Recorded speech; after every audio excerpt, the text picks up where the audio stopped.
Hello and welcome to the This Is Not Therapy Hour. I am Brandon Tessers. I am a licensed therapist, but this is not therapy for very, very many reasons. What this is instead is just an open conversation. Like any other conversation, we're paying attention to one another. The things that I say and do will impact what you think and what you say and what you do and what you feel, and vice versa. The things that you say and do impact what I will say and do next. Now, this is obviously different from a face-to-face conversation where it's more one-sided. You all can see and hear me. I can't see and hear you. So I'm relying on my best guesses of who you are and what you're interested in and how you're interpreting what I am saying and how it's impacting you.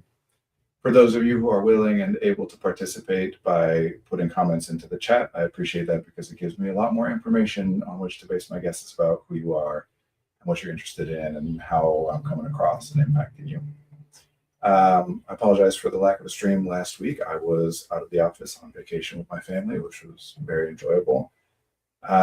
And unfortunately, Margaret is not feeling well, so is not with me today, but should hopefully be back with us next Monday. We'll be back to our regular thing. In the meantime, today it'll just be me.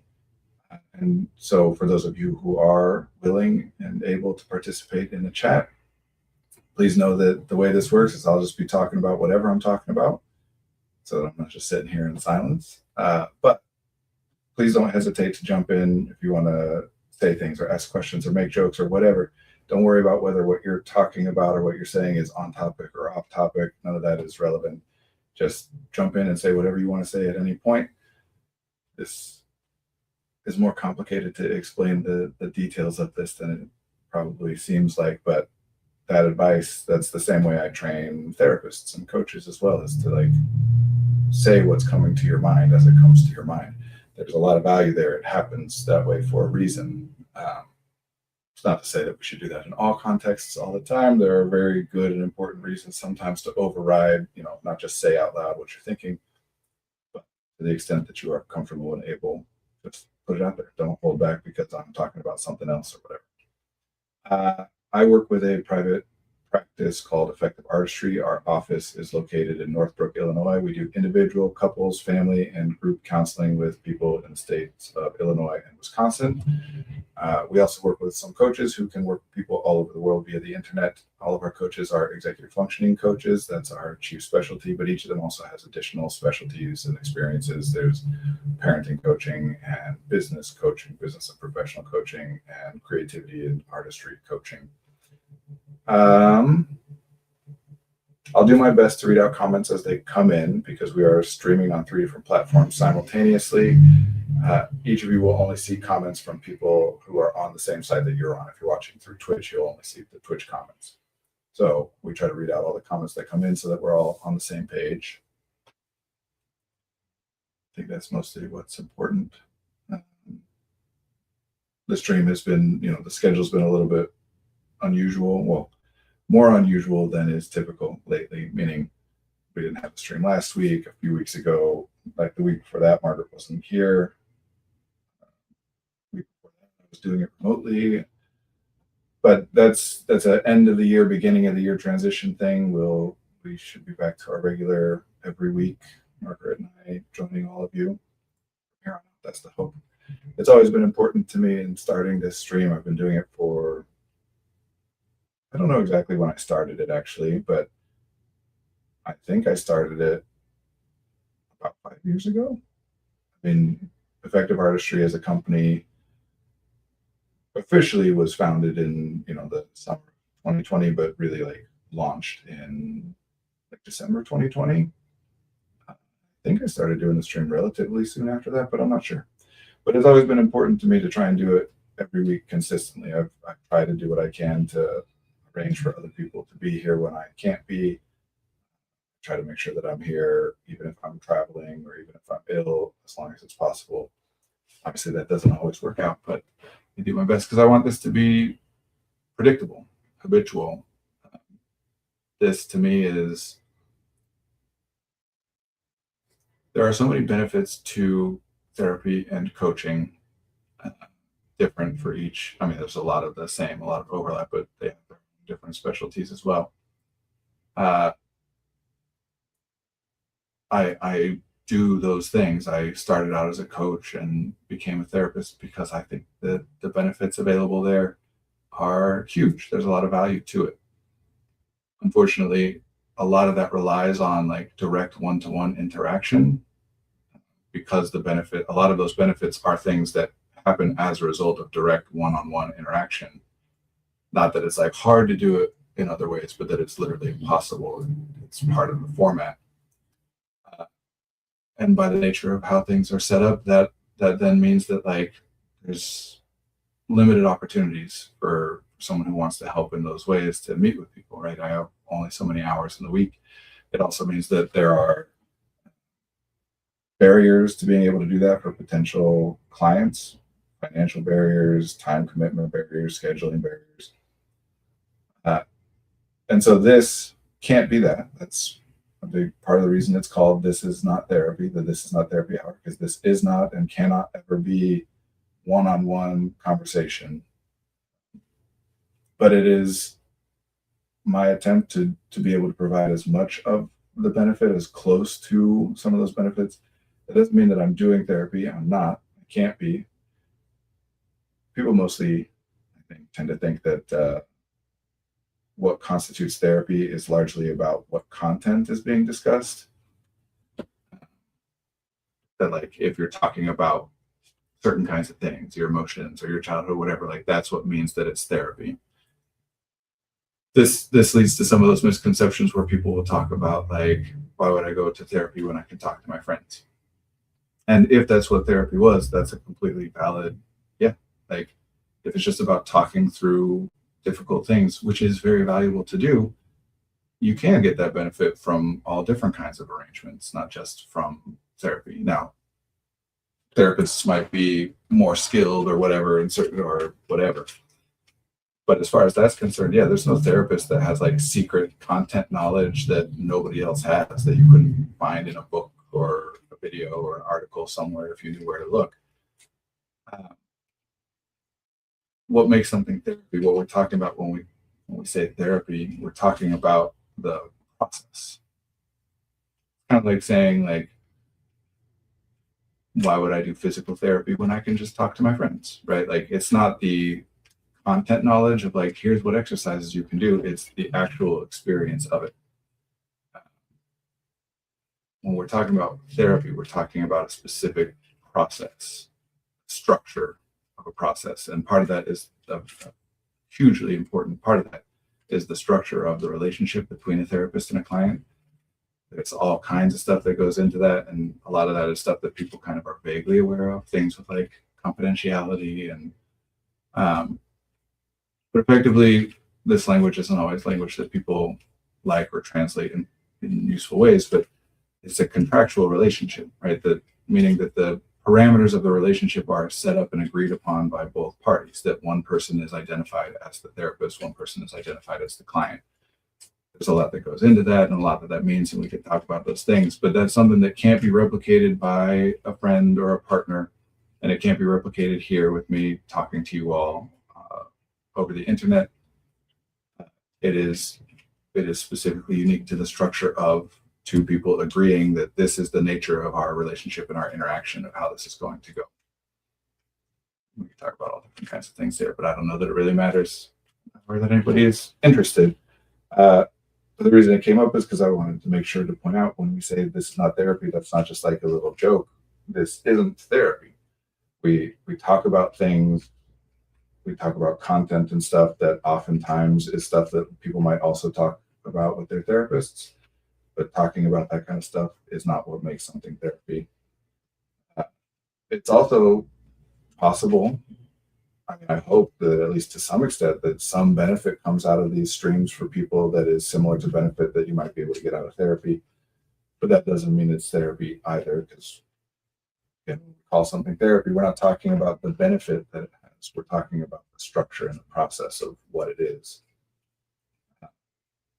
Many different benefits can come of it. And I'm going to say that this is a little off the cuff, so maybe if I thought through more, I'd say it differently. But without like exploring it very deeply, I don't think there's any benefit that a person can get from therapy that cannot be gotten in any other way. Any benefit that comes from therapy, at least in theory, has the possibility of having been derived by some other method. It's just, it's much more likely, well, if people are doing therapy, and again, maybe this is too inside baseball or whatever, but I would say that not all people who are licensed therapists and consider themselves are, are doing, it's not always true that what is happening in those relationships matches the criteria of something that you would call therapy per se. But when people are doing therapy, the likelihood of getting certain benefits is way higher and much more efficient. The better the fit, and this isn't about like some kinds of therapy are better than others or anything. It's just the better the fit between the practitioner and the client, the more likely it is, and so on. But I don't think I would claim that there's anything that a person could experience as a result of therapy that is beneficial to them that would not be accessible in any other way. There's processes that are not accessible in other ways, but there's no like unique outcome that couldn't happen anywhere else. I don't know why I'm talking about all this. I just was starting by talking about the stream, and that's kind of the intention, is to be able to provide as much support. I think of this as like an open office hour that I'm available to sit and talk with whoever wants to show up about whatever they want to talk about. We don't promote this or try and generate views or followers or any of that kind of stuff. I honestly have no idea. I could make some guesses based on like who comments and whatever, but I have no idea who sees this or how many people. I don't check those things. I don't care. It's just an effort to be available, to be able to provide as much support as is possible via this format, because I can't meet with everybody one-on-one, and not everyone can meet with me one-on-one. So this isn't the same, but we try and do what we can to give benefit. And part of that is trying to make sure that it is same time and place every week. We did several years ago. We changed the day and the time that it happened, but we've only done that once because I want to make this so that it's. There's a quote that I'm going to badly misremember from an interview with Ethan Hawke that I read one time a long time ago, where he's talking about art, and he says something along the lines of, the thing about art is that it's in the background. It doesn't, you don't need to pay attention to it. It doesn't serve some vital function. Like for the majority of your life, it's something that you could pay attention to or not, and it's not going to do anything for you. But then comes that moment, then comes that time, that experience where the right book or the right song or the right movie or whatever, where you're feeling in such a way, you're experiencing something that you see the right thing, you get the right piece of art, and it changes everything for you. You go from feeling as though you're doomed and you're the only person in the world to realizing that you're not alone, and that you're connected with others, and that there's hope. And that's the point of art. It's not to like be shoved into people's faces. It's that it's there when people need it. Badly paraphrasing, but that's my takeaway of it. And that's kind of how I think about this, right? Is that like we're not here to be shoving anything into people's faces or trying to convince people to pay attention, or that a certain way of thinking or talking or doing things is the right or best way. It's just making sure that it's here so that when in that moment comes that someone's looking for it, it's available for them. So I apologize for the cancellations or missed weeks. We try and do our best to make sure that's clear well in advance when it's going to happen. But yeah, we should be past that phase where we have much of that going on. This is, I can say confidently that this stream is the thing I have done most consistently for the longest period of time in my life in terms of like a scheduled event, right?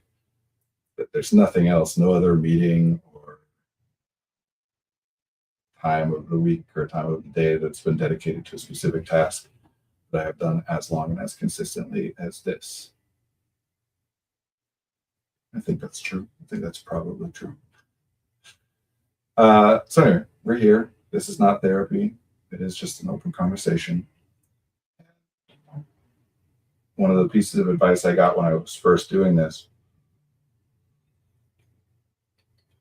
was to just start talking. My original plan was really to use this as an open office hour, right? To just turn on the stream and to be there and to be focused on other things, doing other things, but having it on so that if and when somebody attended and wanted to ask some questions or talk about things, I was there to respond. And somebody gave me the advice that I think is very good, that that's a very difficult and intimidating situation to walk in on, right? That if you're looking for streams and you pop into a stream and somebody's there and they're not even looking at the camera, that the bar for like, oh, I'm going to try and like get this person's attention or initiate a conversation is much higher. And so that instead I should just be talking about whatever I'm talking about as people come in, and you can join in or not join in. That combined with some of the other stuff I was mentioning briefly earlier means that I am just talking about whatever comes to my mind as we go through all this, which obviously right now is that process, the fact that I am talking about things in that way, the reason, the benefit to it, the reason I would suggest it for people. I've been talking a lot lately in terms of executive functioning work with people about ideation and execution. That of course, there's so many different frameworks, so many lenses that you can use to look at things. I find it to be useful often to talk about that when you accomplish something, when we talk about accomplish, I guess I should start there. Taking action is a different thing from accomplishing something, right? Accomplishment, we're talking about, I've identified some outcome that I am attempting to create or elicit, right? There's something that isn't currently true that I would like to be true. Then, of course, generally speaking, by far and away, almost always, if there is any extent to which I can influence that happening, right? Sometimes I come up with an idea of like, I wish that X was happening, and there's not really any practical or realistic thing that I can do to influence whether that outcome occurs. But where there's anything that I can do something about, let's take something simple like I want to clean my house, right? That what we're talking about there is the end state, that whatever happens between now and when I've accomplished this thing, where we end up is that the house exists in such a way that I would identify it as being clean. Whatever I meant by having it clean, that is true of it at the end of this process. Then there are all kinds of actions I can take that lead toward that outcome, that make it more likely or make it inevitable if taken. But taking the action and accomplishing the task are two different things, right? The act of moving dishes into the sink and wiping things off and mopping, those are the actions I'm taking. And obviously we often talk about that. It's like, that is cleaning. That's a way of labeling that activity. But doing that is not the same as the house has been cleaned. It is now accomplished. In the same way that I could theoretically pay somebody to clean my house, and I'm not taking actions that we would talk about as cleaning. Other people are taking those actions. But at the end of it, the house is clean. The task has been accomplished. So when talking about accomplishment, we're talking about we've identified something, a task, some outcome that we are trying, some state we are trying to bring about. In the process of accomplishing anything, we have two phases of that. There's ideation and execution. That's our terms for it around here. They're not solely our terms, but I have to have some idea of what set of actions, if taken, could result in the task being accomplished. And those actions also have to be taken. Two separate things. Ideation, I got to know what set of actions are worth taking, what set of actions, if taken, would result in the task being accomplished. And then execution, those actions must be taken. Not all those actions must be taken by me. And in fact, the larger the thing, the greater the thing I'm trying to accomplish, the more it's going to be important that a lot of those actions are not taken by me. An individual person can only accomplish so much if they're the ones doing all the actions. Humans, we survive, we thrive through collaboration, communication, work together, right? Uh, the set of actions must be identified and taken. Two phases. And a lot of the problems that people experience when I'm doing executive functioning work with people, a lot of the problems people experience result from misperceptions or what I often refer to as glitches in that process, where, for example, people perceive ideation as though it is execution. They think that the task is accomplished by thinking about it.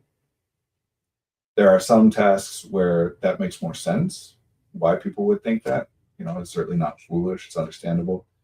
There are some tasks where, like, even the person themselves would not say that this is something that can be accomplished just by thinking about it, but they don't realize that that's what they're doing, that their resources are, or their processes are allocating resources as though thinking about things is the most important thing and will accomplish it in and of itself. Uh, Although I'll say that generally, again, always allowing for exceptions, but rare exceptions, there's really nothing that can actually be accomplished just by thinking about it, even if it seems like it should be able to, right? I said there are things where it's reasonable, understandable why people have the idea that I will accomplish X by just thinking stuff. But even in those cases, that is not typically true. And that's a lot of what causes problems for executive functioning. It's a lot of what comes up in therapy as well. It's when people are trying to think about things in order to accomplish them.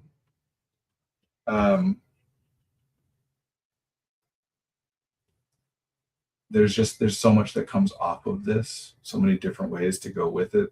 The conversation I was having earlier as I was working through some stuff with people was focused on this, and eventually got around to talking about communication. That's why I'm bringing it up now, because communication is far and away the most important human skill.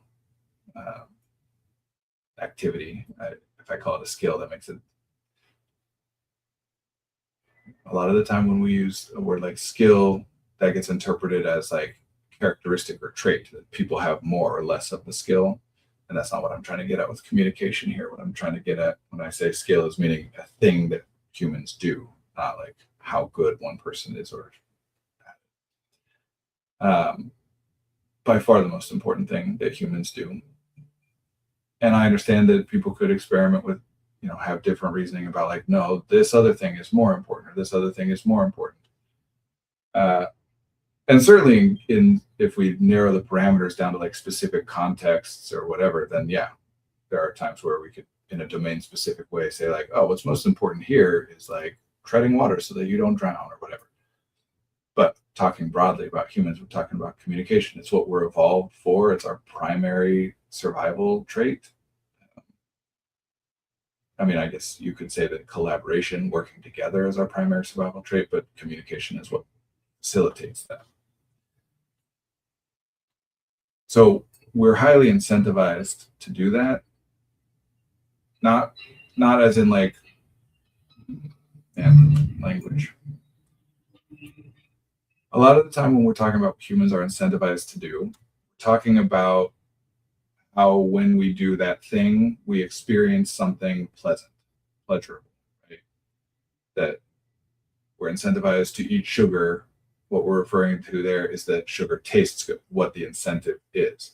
But another way of talking about being incentivized to do something is that there's a reason that we've been incentivized to do it, right?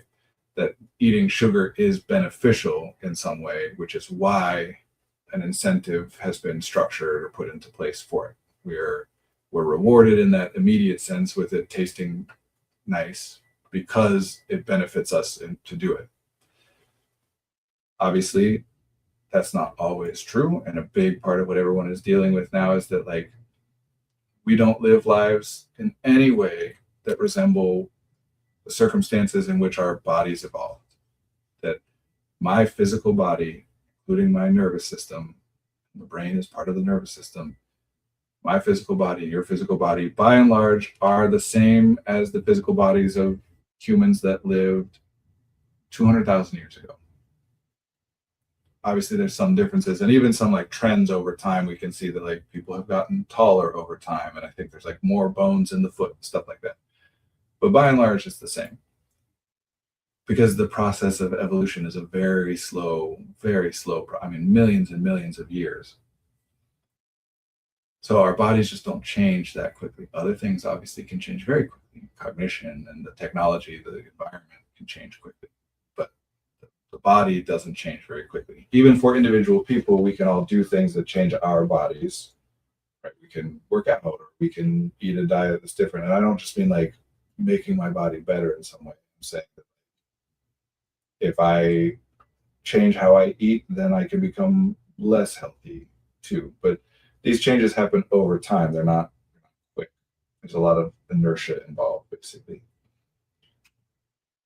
So we are incentivized to communicate.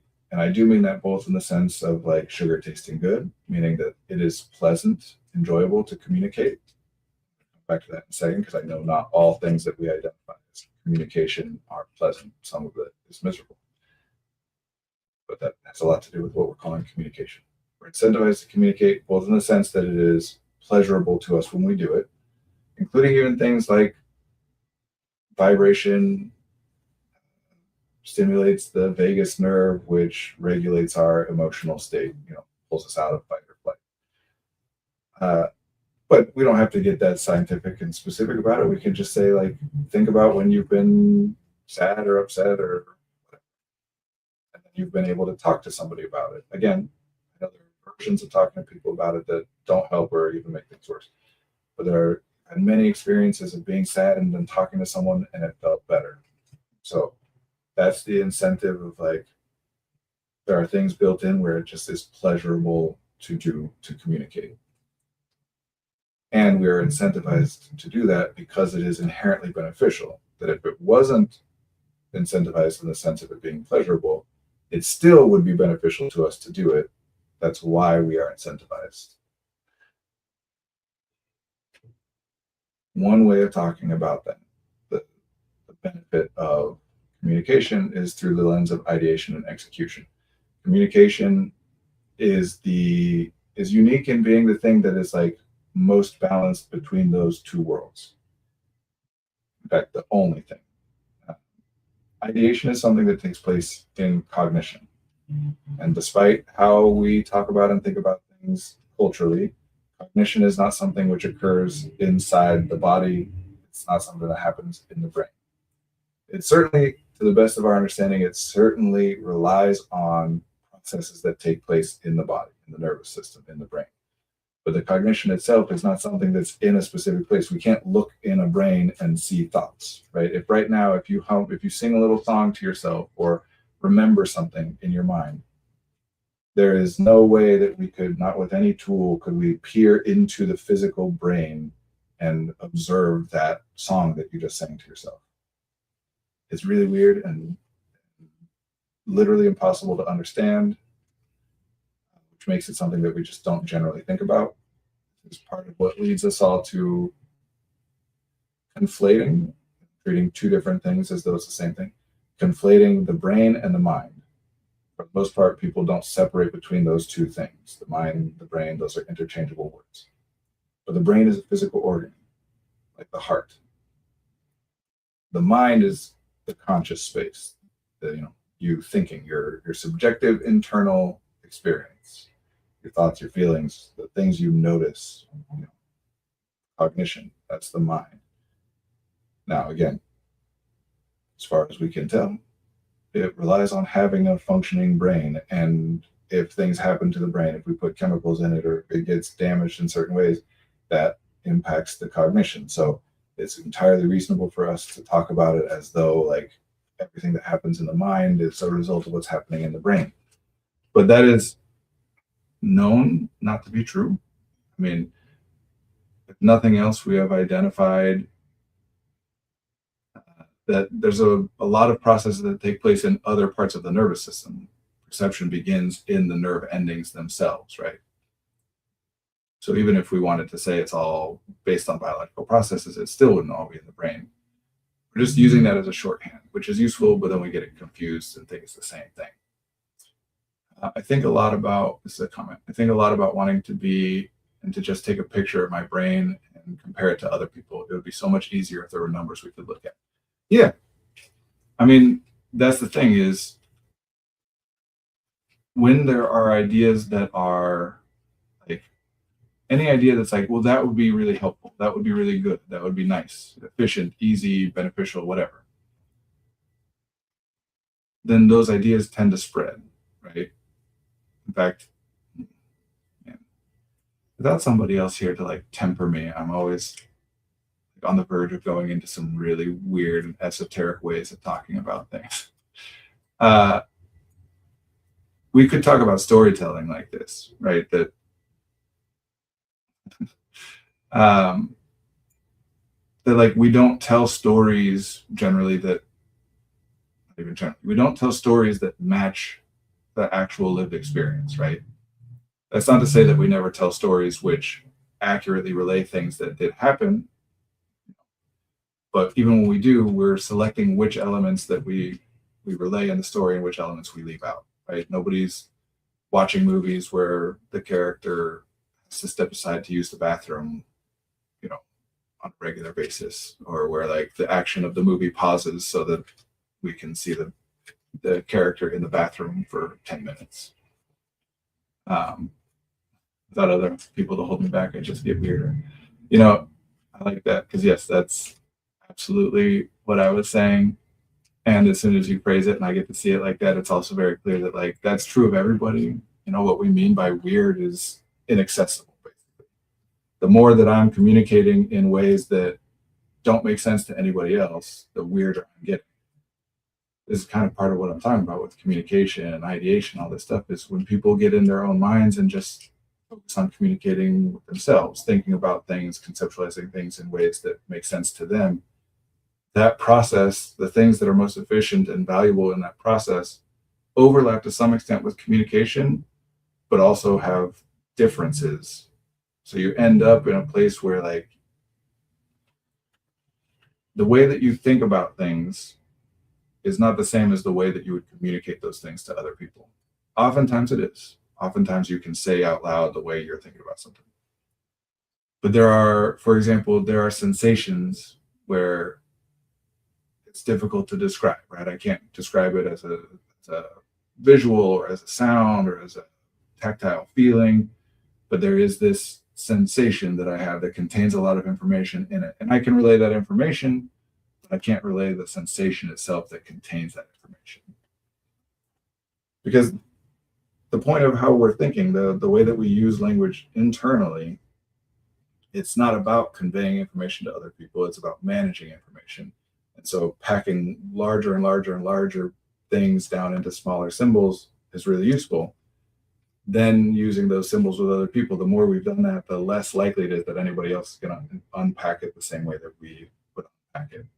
So instead, we describe it in more detail or use different language. Cheap viewers. These bots are always funny to me because, as I was talking about earlier, it's like this. I know it's a bot, you know, but completely the wrong demographic here. Not what we're going for. Yeah, the more that anybody spends time by themselves, people, the more weird they will become. The more individualized they will become. You can get cheap viewers. Brandon, just follow the link. I believe that I could. So much of the spam that I get, and I do get way more and more and more as time goes on, which I personally think of as being related to the rise of how AI is being used in the business world. But I get so many cold emails because I own a business, identified as someone who owns a business. Don't you trust Sticky Report? As trustworthy a name as it is. I get, I don't know, a dozen emails a day that are like, because this is the movement lately and over the past few years is B2B SaaS, you know, software as a software as a service, business to business. So many people are starting companies that are like, we provide a service to businesses, and I'm identified as someone who owns a business on the internet. So I just get so many emails that are like, "Hey, do you need this? Are you looking for that?" Which is fine. Eh, Um, I've used different metaphors with different people to try and get this concept across that, like, going into cognition, engaging in what we would technically call metacognition, which is like cognition about cognition, an awareness of your. When you go through your day, all of us, when you're going through your day, there are times during the day when you're just not aware of your thoughts at all. We all tend to describe this as like, yeah, I was zoned out. I wasn't really thinking. I was absorbed in, engrossed by whatever. If you're watching a show that you really enjoy, you're not paying attention to your own thoughts. That doesn't mean that there theoretically is nothing going on in cognition. It just means that of everything that's happening in cognition, none of it is cognition about our cognition, awareness of the cognition. We're still taking in and utilizing information, right? When you're watching that show, you're still absorbing information. You're just not paying attention to those processes. So when we're talking about thinking, when people are saying like I was thinking about, usually people are referring to experiences of metacognition, where they're like actively paying attention to their own thoughts. The more that we engage in metacognition, the more that we're thinking about our own thoughts and then thinking about our own thoughts about our own thoughts, those things very useful, oftentimes really, really, really vitally important and useful. Also, not reality, because our thoughts don't exist in reality. We're paying attention to something that literally does not occupy physical space. It's not composed of matter. Again, super useful. We wouldn't be able to do it if it wasn't beneficial and important, but not the same as dealing with reality. So the key is to use it in ways that are useful and not use it in ways that aren't useful, right? And of course, that's what we're all trying to do. It's not like there's nobody that's like, no, I want to use it in unuseful ways or not use it in useful ways. Uh, I had a therapist, this is a comment, I had a therapist in conjunction with a study on positive and negative affect once. And he asked me constantly as part of the study to describe the like physical sensation of how I was feeling. And I had to be like, well, there's a chair I'm sitting on. Uh, that's funny. That connects to things like alexithymia and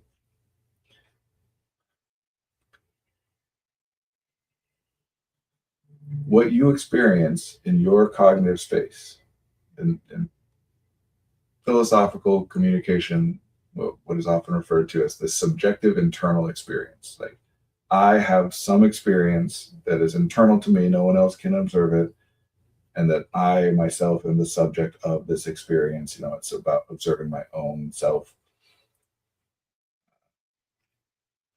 That a little tense, shoulder hurts, but that's like always. That was the comment.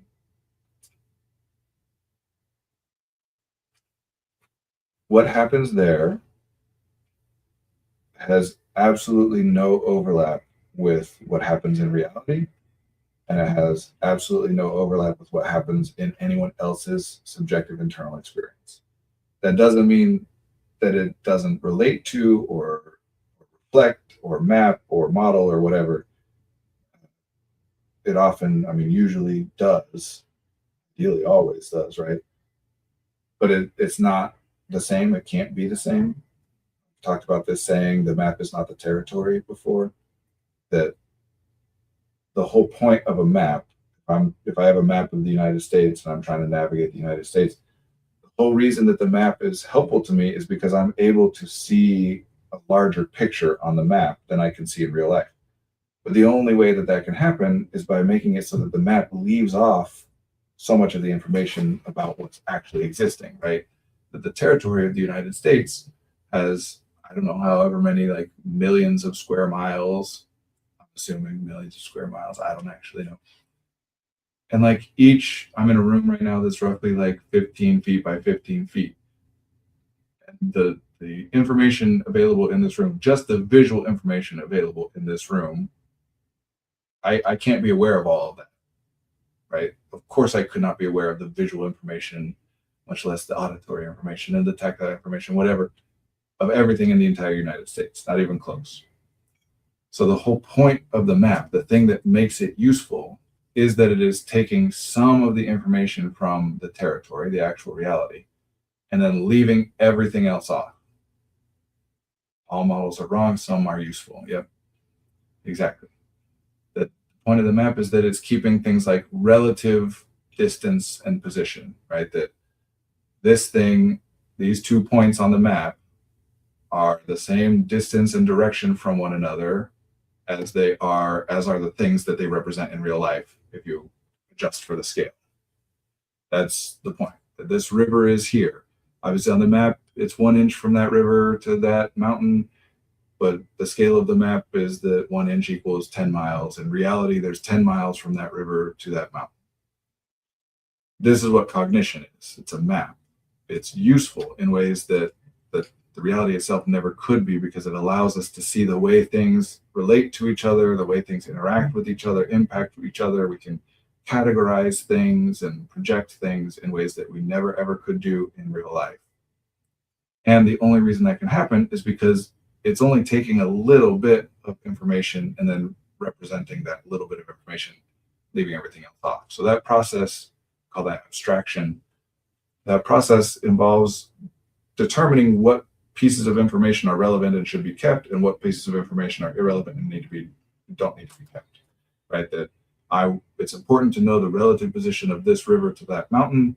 It's not important to know like how many stalks of wheat exist on this riverbank and what exactly does the composition of the mud smell like and whatever. That's irrelevant for these purposes. Of course, sometimes that's relevant, and then we use different maps for those things. We're trying to use the right maps for the right stuff. But it's not the same, and there is something that, I don't know if it's something that's like more than it used to be or anything, but certainly it seems subjectively to me to be getting, that it's becoming more true as time goes on, that people mistake their own cognition for reality. Think that the two things either are the same thing, or even more commonly, they think that the two things can be the same thing. That even though what I'm thinking is not real, it's possible to get to that understanding. You know, that other people, what their thoughts are is the same as what is real. As a DM, but Brandon, what if the players ask how many stalks of wheat there are? Yeah, well, that is one of the ways in which being a DM very, very much overlaps with being a teacher of any kind, you know, being somebody who shares information with other people, is that sometimes you're going to get questions that like, you're like, that's not important. That's not relevant in any way. And you also, if you're good at that, you know that sometimes that information could be relevant and that you just don't understand how it's relevant, but by them asking, that might lead to, you know, somebody asking the question is an indication that it's likelier that it's relevant than you thought it was. They want to know for some reason, so it's relevant to something. Sometimes we just answer, sometimes we say we don't know, sometimes we ask why they're asking that. I don't know. To me, it's, now we're just talking like my personal worldview. To me, it's so clear that we're just like a bunch of people stumbling around in the dark, bumping into everything and everyone, no idea what we're doing, but every time we bump into something, we get a little bit of information of where something is. And some of that stuff, it moves and we didn't think it would move, so we're wrong. And some of that stuff, you know, we identify it and it is what we identified it as. But again, to me, that's why communication is the most important skill, is that like the more that we share information about what are you noticing? What are you noticing? What did you bump into? The more we can get information about the whole thing altogether.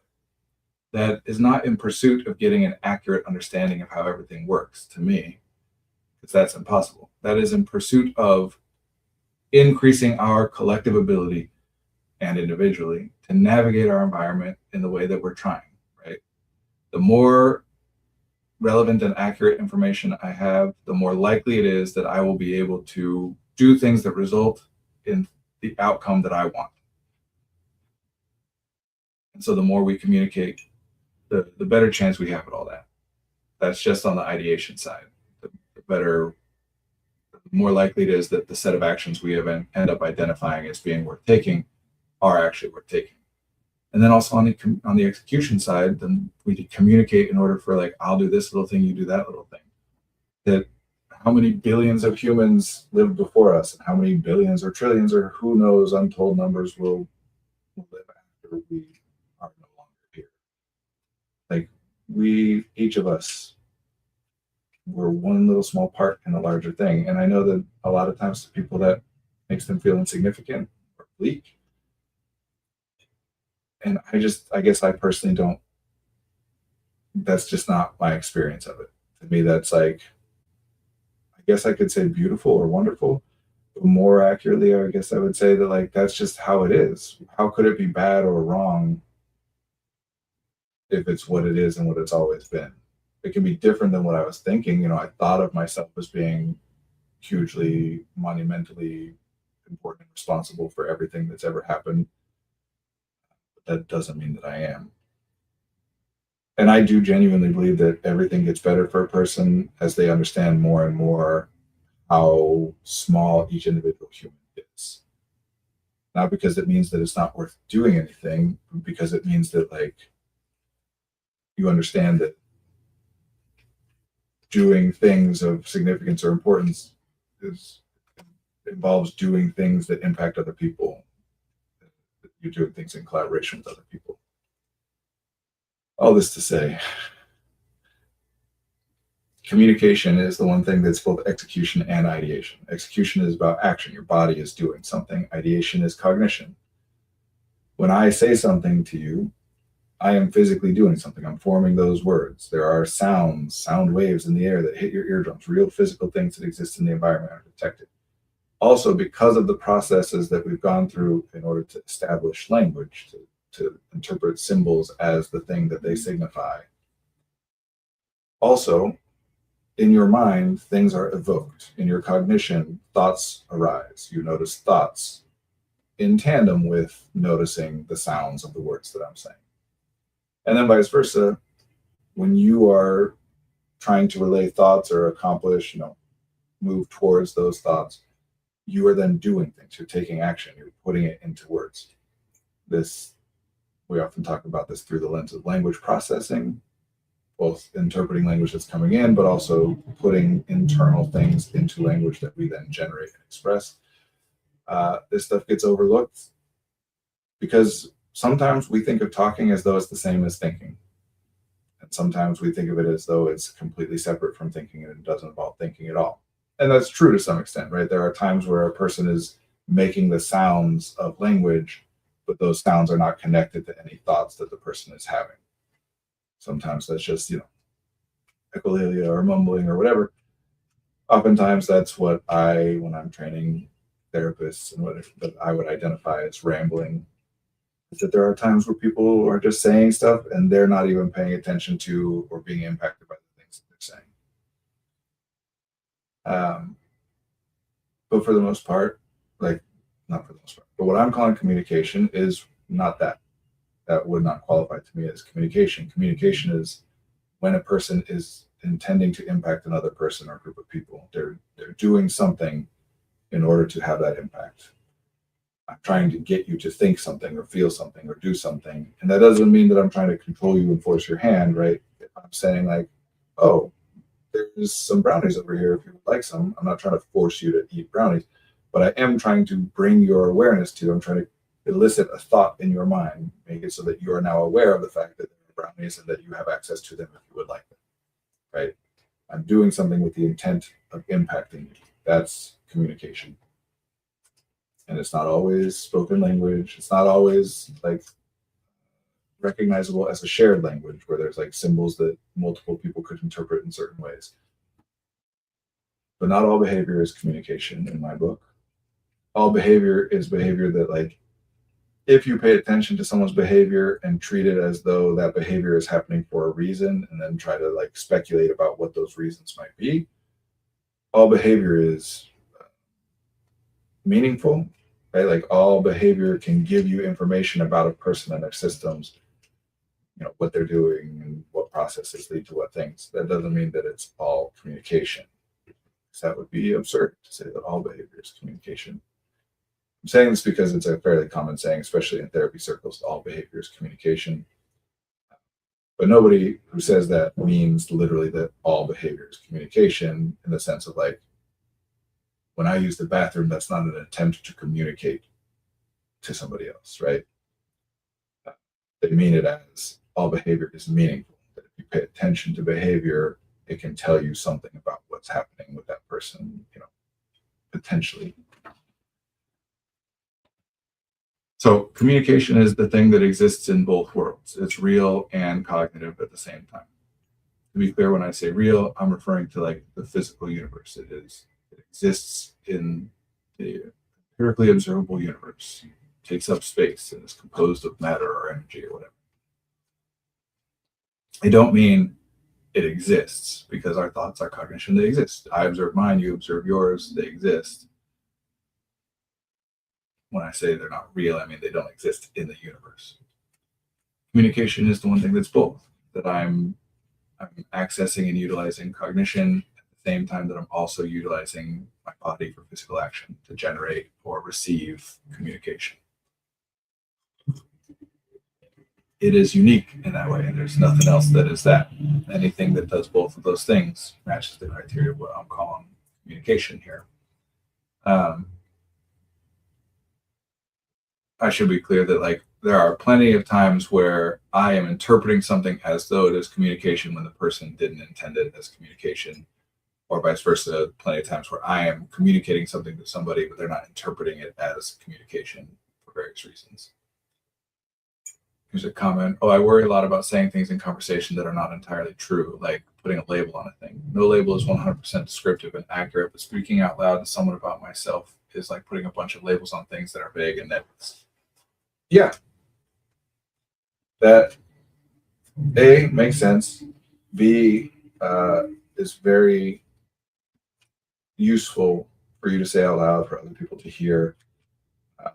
That first part of it is very reasonable, understandable. I would even say common. That I do think this is something that changes. As time goes on, this is more and more likely to be true of someone, both on a cultural and an individual level.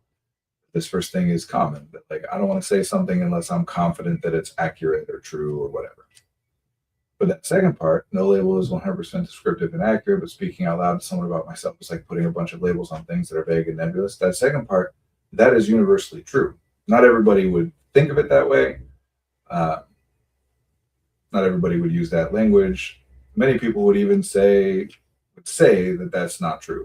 Would many people believe that that's not true of them? Like, no, the things internal to me are not vague and nebulous. They're very clear and specific. They're just wrong if they're saying that. Or what they mean is that it's clear to them, and they're making assumptions that should be clear then to other people in the same ways it is to them, but they still be wrong about that. Like if I tell someone I have ADHD, what I actually mean is I have a bunch of experiences in my life, some of which map fairly closely to the experiences of some people who have ADHD, so it's easiest to convey this information to you this way. Yeah. That's what language is. And like I was saying, different people have different levels of awareness of that, right? Like we can say confidently that everyone breathes. Everyone takes air into their lungs, and then the oxygen in that air is processed by blah, blah, blah, all these processes, right? If a person was like, no, I don't breathe, then that doesn't make it that's true. It doesn't mean that it's true that they don't breathe. It just means that they're not aware of the fact that they breathe. They haven't noticed themselves breathing. Or if they've noticed it, they've applied different language to it. They're like, oh, yeah, I do that thing. That's what you meant by breathing? Sure, I do that. But a lot of the stuff about when people are reporting their own experience, and when it comes to the subjective internal experience, there is no self-report outweighs all other methods of gathering information, right? It's not to say that we should never or could never speculate or do analysis or make guesses or whatever. We can, but self-report overrides those things. Yeah, another comment. I live in an iron lung and I don't count that as breathing. Yeah. Or simple as it sounds, but actually very common and important, that in therapy, we'll have people come in and say, I'm depressed. And I'll say, what do you mean by that? And they'll be like, you don't know what depression is? I'm like, yeah, I know what depression is in the sense of like, I know what the DSM diagnostic criteria is. I know what many people experience with it. And I know what people generally mean by it and whatever. But I don't know what you mean by it. I don't know what your specific experience is that you're referring to as being depressed. And it's kind of important that I don't make assumptions about what you mean and that I get more details. So it's not to say that people are lying or misrepresenting or inaccurate about what their experience is. It's to say, as you've pointed out, that language is a very imperfect thing. It is by its nature imperfect. It has to be. Because again, what's in my internal experience, there's this common like philosophical question of like, how do I know that what you see as green is the same as what I see as green? And that specific, I don't know why that specific framing of it is so evocative for people, but it is, right? That like you can say that and people can be like, oh man, yeah, what if what's blue to me is green to you, but we would never know because we both call it blue or whatever. But what that's getting at is language. That like there is no way to know that anything in my experience, any sensation, any thought, any whatever, in any way maps to yours one to one. In fact, the likeliest assumption is that it does not, that there is nothing in my internal experience which is exactly the same as what's in yours. Language then, as a way for us to be able to communicate with one another, to try and convey some of what is inside of me package it into something that I am hoping and intending that you unpack it, and what comes up in your cognition is the same as what started in mine. But it will never be the exact same. Again, it doesn't need to be, that's not the point. But it will never be.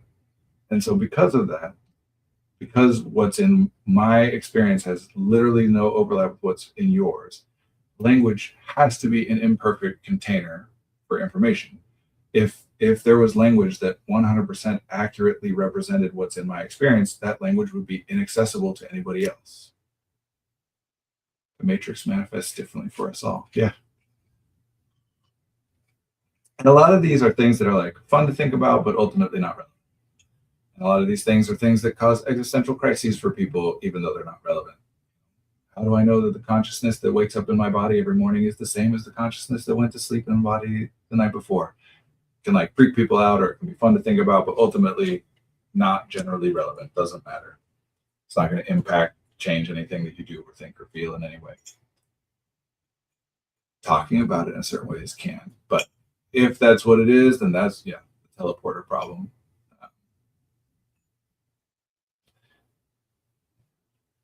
And that's, speaking of the teleporter problem, one of the ways that I like to talk about cognition with people is, if they understand the references, to think of it like the holodeck from Star Trek, right? That if we're talking about like evolutionary purposes, survival purposes, what is the benefit of cognition? It's to be able to experiment with attempts in a risk-free environment, right? That like, maybe that's why the modern Captain Kirk is so different from OG Kirk. There's some interesting, you got teleported too many times. There's some interesting things there for sure. You could write an essay. In fact, I wouldn't be shocked if someone has already written an essay like that about the different iterations of Captain Kirk. The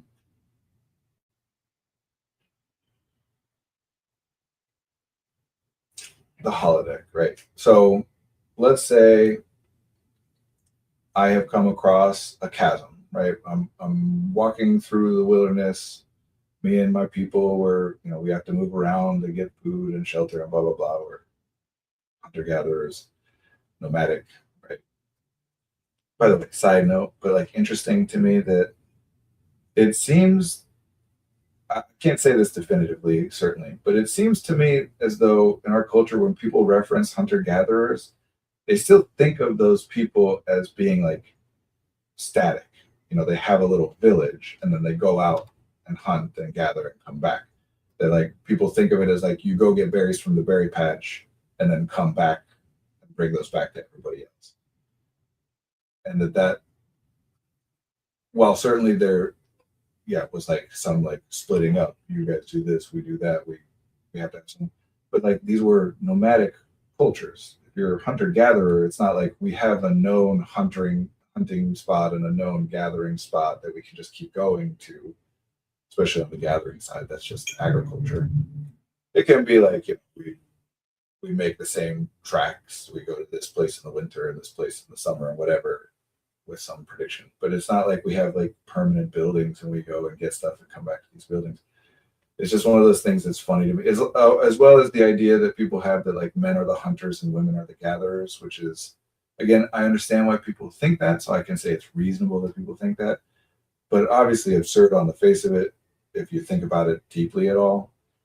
It's like, what does that mean? Is that like while you're out there hunting, if you happen to see some mushrooms or some berries or some stuff that could be gathered, don't gather that. Don't worry about that. We'll have that. Yeah, and if you're out there gathering and you come across like a rabbit or whatever we could eat, like don't you leave that, right? That's obviously not how it works. Like everybody did both, or to the extent that there was specialization, it was not gender based, sex based. Doesn't matter. Sorry, yes, we're talking about the holiday. Comment, these are comments. How dare you gather a mushroom? That's a woman's job. Taking work away from women. Yeah, very like, hey, that's union work kind of stuff. No, like everybody was traveling all the time. Everybody was on the lookout all the time for like, what could we eat? Where could we safely stay? Man, now I just want to talk about this because there's some interesting stuff with that like you would think isn't relevant, but is super relevant because of how people conceptualize like what it means to be a hunter versus a gatherer and what it, how that impacts what men versus women think, as though this is biological and not cultural. Like, on the other hand, a woman can totally stab a rabbit because that's just garden. Well, that's the thing is, I do think, and again, this is anecdotal. I mean, sure, like movies and whatever, but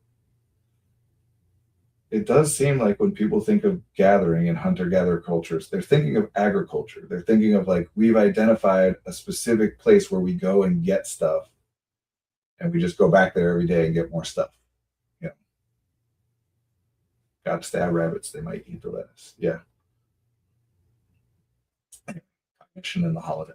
If as we're wandering out there, we come across a chasm, if I don't have cognition, I either try to cross that chasm, whatever non-conscious processes would dictate. This gets into some interesting stuff about what actually counts as consciousness and cognition, whatever. But like, if it's just automatic, whatever non-conscious processes would dictate things, some decision is arrived at that, like, I'm going to try and jump it. And if I don't jump it well, I fall and I get hurt or I die. Or those processes determine, like, I can't jump it. I shouldn't jump it, whatever. And so then I don't cross the chasm and I have to go some other way, even if there's something more valuable on the other side. Cognition is the thing that theoretically we can be like, all right, how big is that? Do I think and it's not that it's in this language necessarily, it's just thinking, imagining jumping it and what the consequences of that would be. If I were to jump it, would I make it? If I were to jump it, would I fall? And so effectively, I'm running these scenarios where I jump it and fall and die, but it didn't happen in real life. So it didn't hurt me. That's the whole point of cognition, is that it isn't real life. Whoa, Brandon Unleashed, we're talking about the nature of consciousness. Someone come and stop and we're getting too weird. That's funny. It genuinely is very funny. And it's also like, I'm holding myself back so much from like, pulling myself back. That's not the right thing. I'm putting in so much effort to try and still use like accessible language and still getting so weird. But yeah, it is better when other people are to remind me that like, oh, that person looks confused. That probably didn't make sense. Oh, they have a question. Yeah, the map is not the territory. The benefit of cognition is that it isn't reality. It's so that we can run scenarios. What would happen if I tried this? And of course, we can't actually, on my end, I'm happy for you to get weird. Yeah, it's fun. Very, very rarely, but every once in a while with someone, I'll be like, especially when we're running low on time and I'm trying to have a particular impact on them. Every once in a while, I'll be like, all right, I'm just going to say things like literally straight up how I think of them in my mind. I don't expect that you'll understand any of this, but that's okay. I'm just going to go. And it can be very fun. if the point of cognition is that it's not real, it wouldn't have any benefit if it was real. The point is that we can do things that don't have actual consequences in the real world. We can think about, effectively attempt certain things, make an attempt that fails. Now, imperfect, right? The nature of it is that it's not real. So there are things that we're going to think will work that don't actually work or work differently than we thought, or things that we think will fail that would work or would have worked or whatever. That does sound fun. It can be fun. And I'm realizing that I should wrap up here. So that's what I'm trying to get at sometimes is people treat cognition where I'm like, if I do X, then Y will happen, as though it is actually an attempt to predict the future, right? That like it's possible for humans to actually determine if you do X, then Y will happen. We love that certainty. But think of all the brain juice burning, thinking all those thoughts, jumping all those chasms. Yeah, well, it does require resources, different resources than the action itself would take. To that extent, it's somewhat like rotation farming, where you plant crops that consume certain nutrients in the soil, and then you plant different crops afterwards. Because if you plant the same ones that keep taking the same nutrients, the land goes fallow. But if you plant a different crop that takes different nutrients but puts in the nutrient, you sub them out. Thinking and action is like that, right? That you're supposed to go back and forth between the two because they take different resources. And when you're doing thinking, that can create instances for you to like regenerate, become more efficient again at action, and taking action can regenerate your ability to think. We're supposed to swap back and forth and trying to do one too much. This is so obviously so oversimplified, but so much of what people are experiencing as problems, whether we're talking about like emotional, mood, whatever, personality, communication, relationship, executive function, all this, so much of the problems people are experiencing is from an overuse of cognition, that they just keep thinking and thinking and thinking, and it gets worse and worse and worse and worse as it goes. Gotta run from the nematodes. I don't understand that reference, but I would like to.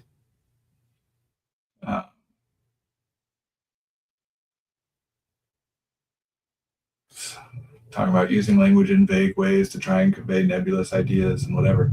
Sometimes I think it's used.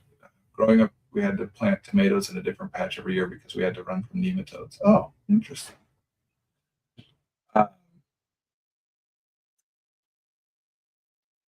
Sometimes I do find it useful to talk to people to describe it in these terms as that, like, think of it almost as like your cognition and your body, your mind and your body are like symbiotic entities.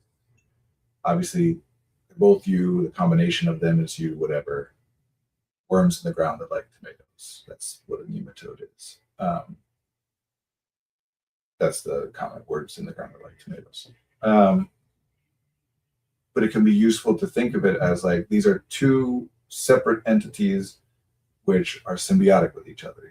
They benefit from each other. The mind couldn't exist without the body couldn't exist without the mind, back and forth. Sometimes that's a terrible way to try and describe it to people because it gives them they interpret it in a way that causes problems. But sometimes it's useful to describe it that way. Think of it as like, here's a way I've been describing it recently is to think of Transformers, the robots. Transformers, they're like, sometimes they're in like robot mode, anthropomorphic robot with legs and arms. And sometimes they transform into vehicle mode. That in reality, of course, we could break it down into any number of different modes that we're in. But one way to talk about it is kind of put this spectrum of like take action mode versus think mode. And that like when a transformer needs to go a long distance quickly, they can walk, but it's going to be much more efficient if they just switch into vehicle mode and fly or drive. Same, right? That like when you're in action mode, it doesn't mean that you can't think, but thinking becomes much less efficient, or sometimes thinking has become less efficient because of certain things that have happened, and as a result, you shift into action mode because thinking mode is not so useful. And a lot of what people are struggling with is that they're trying to think when they're in action mode. They think of thinking as taking action. For example, trying to feel trying to go from feeling unpleasant emotions like sadness or depression or whatever to feeling pleasant emotions like excitement or contentment, just by thinking, which is not impossible to do that. It's just very inefficient and very unlikely to work, as opposed to taking action, doing things that then result in the change. And sometimes that's not doable at all, right? Like sometimes there's no action that you can take that's going to shift, the person that you love has just died. There's no action you can take that's going to undo that. So it's not to say that like action always will be an easy way to change the way you feel. It's just likelihoods and possibilities, efficiencies. By which I mean this is a comment. By which I mean microscopic roundworms that eat plant roots. You have to follow the land or plant something else until they die. Oh, fallow the land, plant something else until they die. Interesting. Yeah, this general belief that like that everything can be figured out, that the future can be known, that you can like if you know the right things or think about things in the right way, you can identify, oh, do this, then that, and then this will happen. Or if you just think about it, then it will happen, or whatever. That's the stuff that like even if people don't say that they believe that, we all act as though we believe it, right? That we think about things as though if we can, as though we compare ourselves to other humans as though it is possible for other people to have come to conclusions about how to do things that just aren't actually possible. Once I know the right things and do the right things and understand the right things, then I'll never be sad again. Which is obviously not true. But it's also not true to say nothing about what you think or know or do will change the extent or the frequency or the intensity or the duration of your experiences of sadness. It's just everything's in the middle. It's not about like it's 100% accomplishable or 0% accomplishable. And what we're trying to do, all of us, whether we think of it this way or not, what we're trying to do is just identify every experience, every single moment of every single day. Like what can I adjust from this? What can I take away or change to make things a little bit better, to make the bad stuff happen a little less frequently, or that it's not as bad when it happens, or doesn't cause as much of a problem when it does, or doesn't last as long as intensity, frequency, duration, and impact are the four variables. Or the good stuff. How do I get more of that? Or how do I make it last longer or even better? Or what good things don't I have currently that I could have?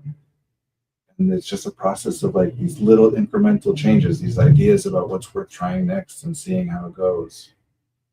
Comment here. Sorry, digression. It's what I always think of with crop rotation. Yeah, it's a great example of crop rotation.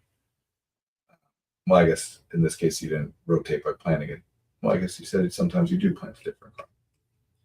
But Brandon, my friend, should be able to read my silence and know what that means. Why are they still not understanding me? See, that's, again, I get it for the joke that it is, and it's funny. And also, that is like an actual thing that happens for people, and a good example of what I'm talking about, where sometimes we think that the point of communication is for someone to understand us, which we would define in this talking about it. Sometimes we think like, that what happens in what they unpack in their mind needs to be the same as what I've packed up in my mind. If we think that that's what we're aiming for, we're always going to think that we've done a bad job. Like if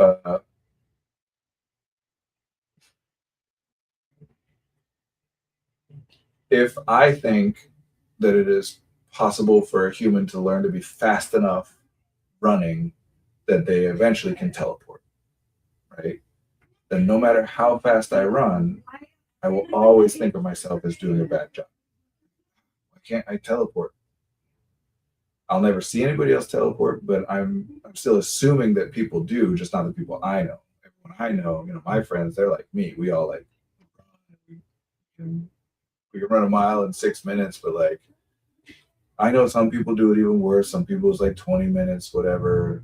But it's still like I should be able to teleport instantaneously, right?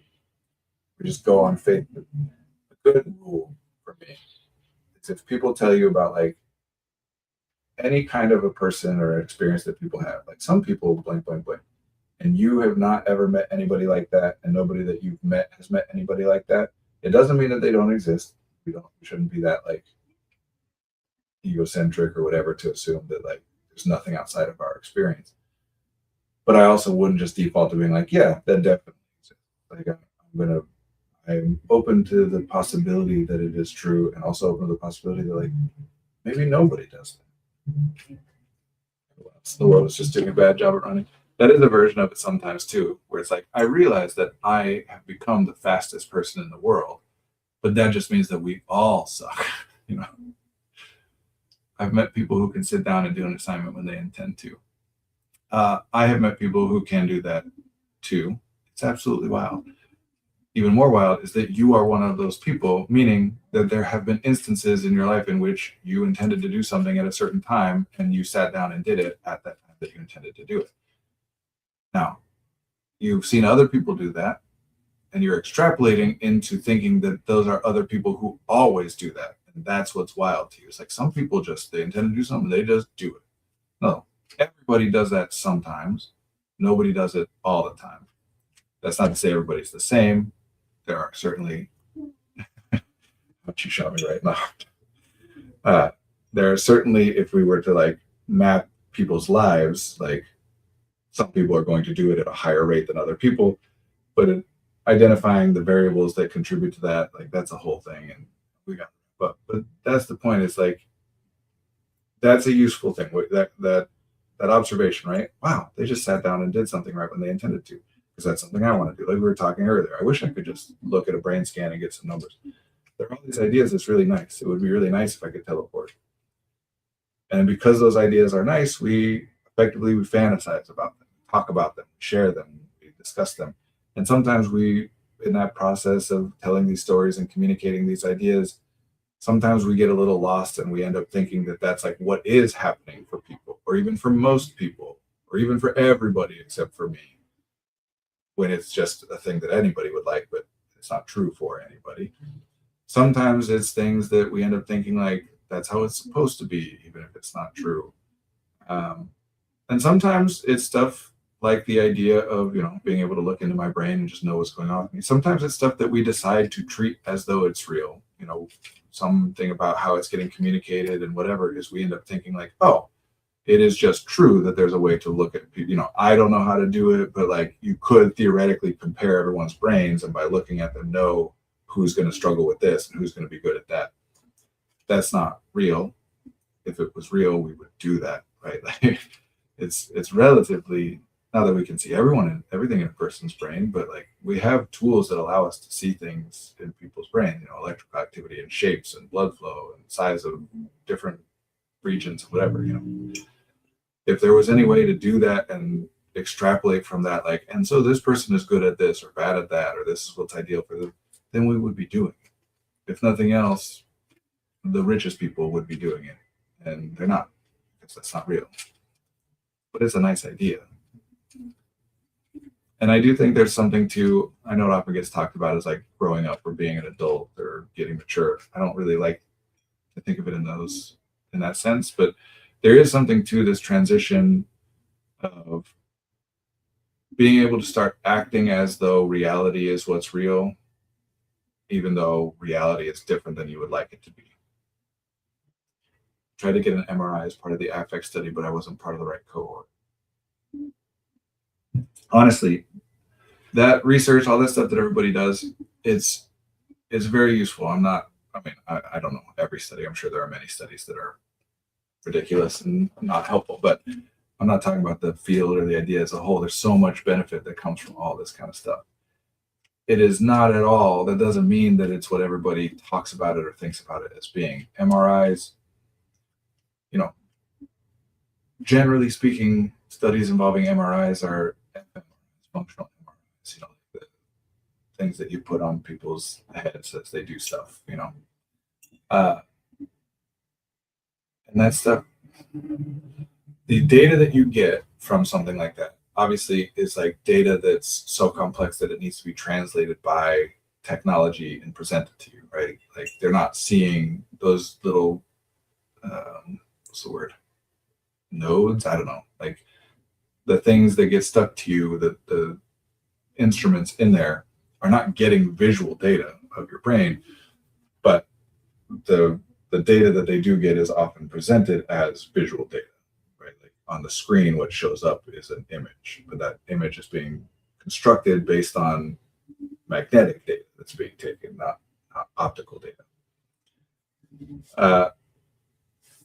And this is not my area of expertise, so I can't say that I've followed it closely, but in the past few years I'm aware of at least some research coming out showing that like the software that is used in fMRI studies, there's different ones, but there's one that gets used in like the vast majority of them. And that because of the nature of how that software is constructed, like the conclusions that are derived from all of these studies are very skewed in particular ways. Which isn't to say, again, it's not to say it's not useful or it's bogus or whatever. It's just to say it's not what everybody thinks that it is. As a very simple way of saying this, behavior is multivariate. That's the fun and fancy word. Many different variables impact behavior. And always, at least some subset of the variables that impact behavior is the physical environment. If I throw something at the wall, that thing had to be there for me to pick up and throw. If it wasn't, I wouldn't have been able to pick it up and throw it. And you could say, well, I would have just picked up and thrown something else. And maybe that's thought. That's not real. We can't know that that's what a person would have done. That doesn't mean it's not useful to assume that that's what would have happened. I would have just thrown something else. But that's not the same thing as knowing that that's what would have happened. And that's the distinction I'm trying to make for people. That analysis and thought can be useful to assume that the throwing something at the wall had nothing to do with the thing you throw, and something else in that space you would have picked and thrown that up. Acting on that assumption can be very useful. It's not the same thing as like that is definitely true. And that usually isn't a problem, right? It doesn't usually matter to split hairs and say like, well, they might not have thrown something at the wall if that thing wasn't there. But it does, doing that over and over leads to this underlying belief everyone has that every action that a person takes is all about them and not the environment around them. That the meaningful stuff about why I threw something at the wall is all contained within me, nothing external to me. And that leads us to this thing where we think of behavior as being a direct result solely of stuff that's internal to us, whether that's biological or affective, emotional, psychological, whatever. But it's not, and it can't be. So reminding that for you and for everyone, no matter what your theory about depression is or ADHD, right? No matter what you think causes people to feel depressed or experience the symptoms associated with depression or whatever, it is undeniably true that no matter what, a person who is experiencing that still, if something happens, feel a little better than they did before. And if something else happens, feels worse than they did before. So things external to them still matter. I missed a comment here. Let me read it out and we'll wrap up here. This is what I'm so worried about with machine learning. We've been talking about how data is influenced by the algorithms you use for decades. And if you can't publish the variables you use for the algorithm, anyway, entirely different conversation. I threw it at the wall because the wall was looking at me weird. The wall deserved it. Again, funny and also like relevant, right? Maybe something about how the wall was shaped influenced whether I threw. Maybe if the wall was made of glass instead of drywall, I wouldn't have thrown the thing. Right?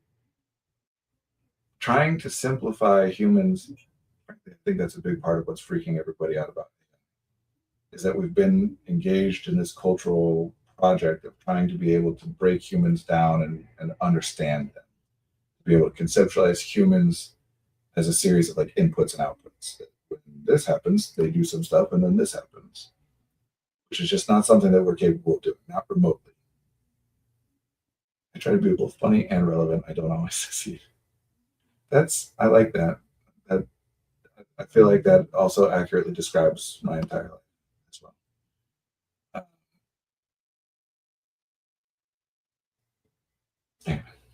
There's always more, but I do got to wrap up.